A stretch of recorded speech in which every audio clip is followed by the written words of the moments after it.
दुर्गा नदी के किनारे बसा एक गांव फूलपुर।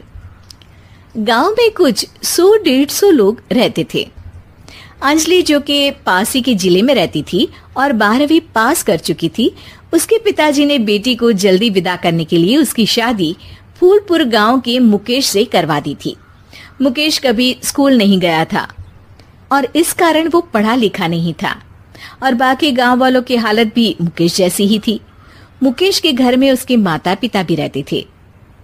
सासू माँ, मैं बाहर मंदिर तक जा रही हूँ, आधे घंटे में आ जाऊंगी। अरे अभी कहीं जाने की जरूरत नहीं है, चुपचाप जाके रसोई में रात के खाने की तैयारी करो।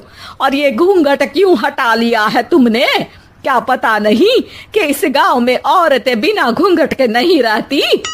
रात में अंजलि छत पर जाकर अपनी मम्मी से बात कर रही होती है। तभी गांव की 3-4 औरतें उसे देख लेती है और दरवाजे पर आकर उसकी सास से शिकायत करने लगती है। और क्या हुआ? अरे छत पे तो देखो, आपकी बहू मटक मटक के किसी से फोन पर बात कर रही है, दिन भर फोन पे लगी रहती है। अरे कल तो मंदिर के पास वो क्या कहते हैं, सेल्फी ले रही थी। शहर की बहू रखना अच्छा शान की बात है, पर देखना इसके लक्षण से ये तो तुम्हारे परिवार को बदनाम ना कर दे। ये पहली बार नहीं था जब सास से गांव के लोगों ने अंजलि की बुराई या शिकायत नहीं की हो। अब तो ये रोज की बात थी। अंजलि ये सब सुन लेती है। जब वो नीचे जाती है तो मुकेश भी वहां आ जाता है। सास कहती है, बेटा, लोग घर आकर शिकायत करने लगे हैं बहू के कामों की, देख लो। पति हो, संयम से रखो इसे। माँ जी, मैं तो अपनी माँ से बात कर रही थी क्योंकि यहाँ कोई बात करने लायक ही नहीं है और अब मैं माँ के पास ही रहूंगी। वहाँ क्या रहना, वहाँ बाहर के लोग तो ठीक है पर घर के लोग भी इज्जत ना दे सके। अरे नहीं नहीं अंजलि, ऐसा नहीं है, धीरे धीरे सब ठीक हो जाएगा, तुम फिक्र ना करो। अरे बस कुछ बोलना ही नहीं है, सर पे चढ़ा रखा है बहू को। सास मुकेश की नरम बात सुन के वहां से मुंह चढ़ाकर चली जाती है। मैं तो कहती हूँ हम दोनों शहर चले जाते हैं। मैं पढ़ी लिखी हूँ, मुझे वहाँ नौकरी भी मिल जाएगी और थोड़े दिनों में आप भी वहाँ कुछ काम ढूंढ लेना। अरे नहीं नहीं अंजलि, हम यहाँ ना गांव का खेत, माँ पिताजी को छोड़कर शहर नहीं जा सकते। माँ पिताजी को कैसा लगेगा और गांव वाले क्या सोचेंगे? ये कहकर मुकेश सोने चला जाता है और अंजलि की गांव वालों द्वारा बुराई का सिलसिला बहुत दिनों तक चलता ही रहता है। लेकिन अंजलि गुस्सा ना दिखाते हुए समझदारी से काम लेती है। बारिश का मौसम चालू हो जाता है। जोरदार बारिश से पूरे गांव में हाहाकार मच जाता है। दुर्गा नदी में बाढ़ आ जाती है और बाढ़ का पानी पूरे गांव की फसल तबाह कर देता है।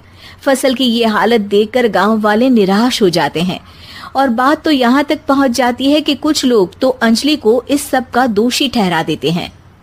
अरे पूरी फसल तबाह हो गई, पता नहीं किसकी नजर लग गई है। अरे जब से चौधरी परिवार में ये शहर की बहू आई है ना, तब से ही गांव की शांति चली गई है। इसके कर्म कांड से माँ दुर्गा नदी भी खुश नहीं है। ये सब सुनकर बेचारी अंजलि रोते हुए अपने घर चली जाती है। कुछ दिन बाद सभी गांव वाले अपनी फसल का मुआवजा लेकर अपने अपने घर आते हैं। मुकेश भी 1500 लेकर आता है। अंजलि को जब पासबुक दिखाता है तो अंजलि हैरान हो जाती है। अरे, ये पासबुक में तो उन्होंने 4000 की एंट्री करी है और आपको सिर्फ 1500 दिए। सच में? अरे वो सरकारी अफसर आपको बेवकूफ बना रहे हैं। सरकार की तरफ से हमें 4000 मिले हैं लेकिन बाकी का सारा पैसा खुद ही खा रहे हैं। आप लोग के अनपढ़ होने का फायदा उठा रहे हैं। ये सब सुनकर मुकेश परेशान हो जाता है लेकिन अंजलि उसे हिम्मत से काम लेने को होती ही मुकेश को पंचायत कार्यालय ले जाती है और साथ में गांव के और लोगों को भी। आप सरकारी बाबू क्या गांव के लोगों को बेवकूफ समझते हैं? आपको क्या लगता है ये पढ़े लिखे नहीं है तो आप कुछ भी मनमानी करेंगे? ये बेचारे दिन रात इतनी मेहनत करते हैं, ये हमारे अन्नदाता हैं और आप इनके साथ ऐसा धोखा करते हैं। अरे क्या बके जा रही है ये लड़की, किस धोखे की बात कर रही है? अपने कांड करके नदी माँ को नाराज करके हमारा नुकसान करके इसे चैन नहीं मिला क्या? सरपंच जी, इन सरकारी बाबू ने मुझे बेवकूफ बनाया है और मेरे हिस्से के पैसे खुद चट कर गए। बस ये सुनते ही सरपंच वहां से दुम दबाकर भाग जाता है।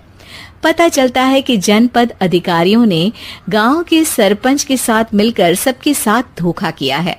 सब लोगों का विरोध शुरू हो जाता है और आखिर में अधिकारी सब गांव वालों के हिस्सों के बचे हुए पैसे उन्हें लौटा देते हैं और कई दिन तक सरपंच गांव में लौटता ही नहीं।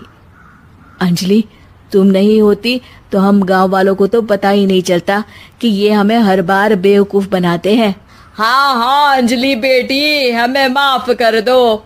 हम सब तुम्हें बुरा भला कहते रहे, लेकिन तुमने ही आज हमें बेवकूफ बनाने से बचाया है। हमें तुम पर गर्व है बेटी। अब समझ आया कि सरपंच तुमसे नहीं, तुम्हारे पढ़े लिखे होने से नफरत करता था। क्यों ना इस बार हम अंजलि को ही सरपंच पद के लिए चुन ले। क्या कहते हो गांव वालों? पढ़ी लिखी सरपंच। बस पूरा गांव अंजलि के लिए ताली बजाता है और अंजलि की सास उसे खुशी से गले लगा लेती है।